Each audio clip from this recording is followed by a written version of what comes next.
নমস্কার। কথামৃত ইউটিউব চ্যানেলে আপনাদেরকে স্বাগত। প্রকৃতির শ্রেষ্ঠ সৃষ্টি আমরা মানুষ।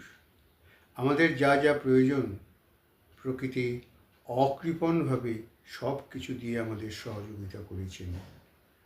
সূর্যের আলো, জল, বাতাস এবং গাছে গাছে সুমিষ্ট ফল এবং খাদ্য সম্ভার, এই দিয়ে এই জীবনচক্রকে রক্ষা করবার জন্য প্রকৃতি তার জন্ম মুহূর্ত থেকে চেষ্টা চালিয়ে যাচ্ছেন এবং এভাবেই এই সভ্যতা এগিয়ে চলেছে দিনের পর দিন, বছরের পর বছর।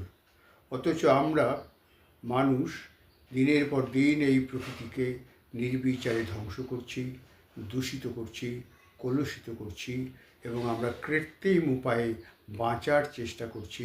আমাদের জীবন এখন কৃত্রিমতায় ভরে গেছে। সবসময় আশঙ্কা বিপদের মধ্য দিয়েই আমাদের এই জীবন কাটাতে হচ্ছে।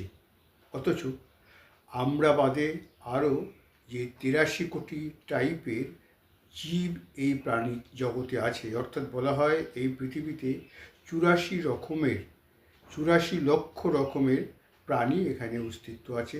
আমাদের বাদ দিলে 83 লক্ষ রকমের প্রাণী এই পৃথিবীতে অস্তিত্ব আছে। তারা কিন্তু নিজেদের জন্য কোনো খাদ্য তৈরি করে না, নিজেদের জন্য কোনো বাসা তৈরি করে না, কিন্তু তারা কিন্তু নির্বিচারে এখন অবধি সুস্থ শরীরে বেঁচে আছে। তাদের কোনো ডাক্তার, বৈদ্য, ওষুধ নেই, তাদের বড় বড় হাসপাতাল নেই।